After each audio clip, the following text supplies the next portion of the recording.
രാഹുലും കോൺഗ്രസും വിദ്യാർത്ഥികളെ രാഷ്ട്രീയ ആയുധമാക്കുന്നു എന്ന ആരോപണവുമായി കേന്ദ്ര വിദ്യാഭ്യാസ മന്ത്രി ധർമ്മേന്ദ്ര പ്രധാൻ. ചർച്ചയ്ക്ക് സർക്കാർ തയ്യാറായിട്ടും കോൺഗ്രസ് രാഷ്ട്രീയ നേട്ടങ്ങൾക്കായി പ്രവർത്തിക്കുന്നു എന്നും ആരോപണമുണ്ട്. രാജി ആവശ്യം ശക്തമാകുന്നതിനിടയിലാണ് ധർമ്മേന്ദ്ര പ്രധാന്റെ ഈ പ്രതികരണം. അതിനിടെ മേദാന്ത ആശുപത്രിയിൽ തുടരുന്ന സോനം വാങ്ചുകിനെ കേന്ദ്രമന്ത്രിമാരായ ജെ.പി. നദ്ദയും ജിതേന്ദ്ര സിംഗും സന്ദർശിച്ചു.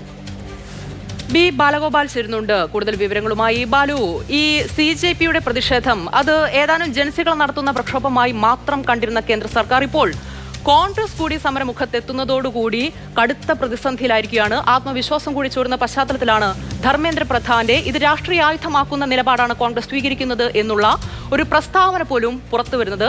ഇപ്പോൾ വാങ്ചുക്കിനെ കേന്ദ്രമന്ത്രിമാർ നേരിട്ട് ആശുപത്രിയിൽ എത്തിച്ച് സന്ദർശനം നടത്തുന്നതിന്റെ കൂടി ഏത് രീതിയിലാണ് നമ്മൾ കൂട്ടിച്ചേർത്ത് വായിക്കേണ്ടത്?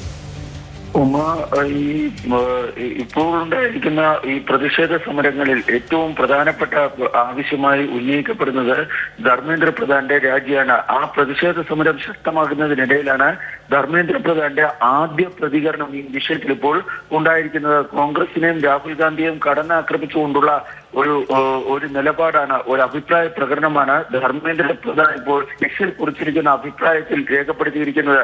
വിദ്യാർത്ഥികളല്ല രാഹുൽ ഗാന്ധിയുടെ വിഷയം, മറിച്ച് രാഷ്ട്രീയമാണ് രാഹുൽ ഗാന്ധി മുന്നോട്ട് വയ്ക്കുന്നത് എന്നാണ്.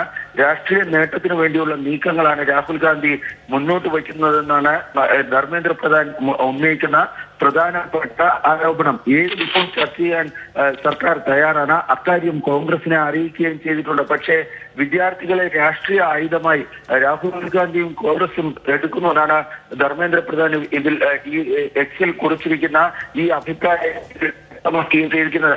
ധർമ്മേന്ദ്ര പ്രധാന്റെ രാജി ആവശ്യം അംഗീകരിക്കേണ്ടതില്ല എന്ന് പ്രധാനമന്ത്രി ഉൾപ്പെടെയുള്ളവർ തീരുമാനിച്ചതിന് പിന്നാലെയാണ് ഇത്തരമൊരു തുറന്ന അഭിപ്രായ പ്രകടനം പ്രധാന്റെ ഭാഗത്ത് നിന്നുണ്ടാകുന്നത് എന്നതാണ് മറ്റൊരു പ്രധാനപ്പെട്ട കാര്യം.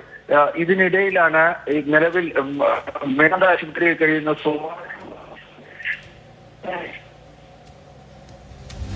ടെലിഫോണിൽ ചില സാങ്കേതിക പ്രശ്നങ്ങളുണ്ട് എന്നാണ് മനസ്സിലാക്കുന്നത്. എന്തായാലും കേന്ദ്ര സർക്കാരിന് മുന്നിൽ 3 പ്രധാനപ്പെട്ട ആവശ്യങ്ങളാണ് CJPയും കോൺഗ്രസും മുന്നോട്ട് വയ്ക്കുന്നത്. ഒന്ന്, അതിലേറ്റവും പ്രധാനപ്പെട്ടത് കേന്ദ്ര വിദ്യാഭ്യാസ മന്ത്രി ധർമ്മേന്ദ്ര പ്രധാൻ ഈ നീറ്റ് ക്രമക്കേടുമായി ബന്ധപ്പെട്ടുള്ള ആരോപണങ്ങൾക്കിടെ അദ്ദേഹത്തിന്റെ രാജി ആ ആവശ്യത്തിൽ നിന്ന് ഒരു തരത്തിലും പിന്നോട്ടില്ല എന്നാണ് കോൺഗ്രസും CJPയും ഒരേപോലെ ആവശ്യപ്പെടുന്ന ഒരു കാര്യം. പിന്നീട് ഈ നീറ്റ് ക്രമക്കേടുമായി ബന്ധപ്പെട്ട് വിദ്യാർത്ഥികൾ പലരും ജീവനൊടുക്കിയിട്ടുണ്ട്. അവർക്ക് 1 കോടി രൂപയുടെ നഷ്ടപരിഹാരം നൽകണം. ഒപ്പം പാർലമെന്റിൽ ഈ വിഷയം കത്തിക്കാൻ തന്നെയാണ് പ്രതിപക്ഷത്തിന്റെ നീക്കം.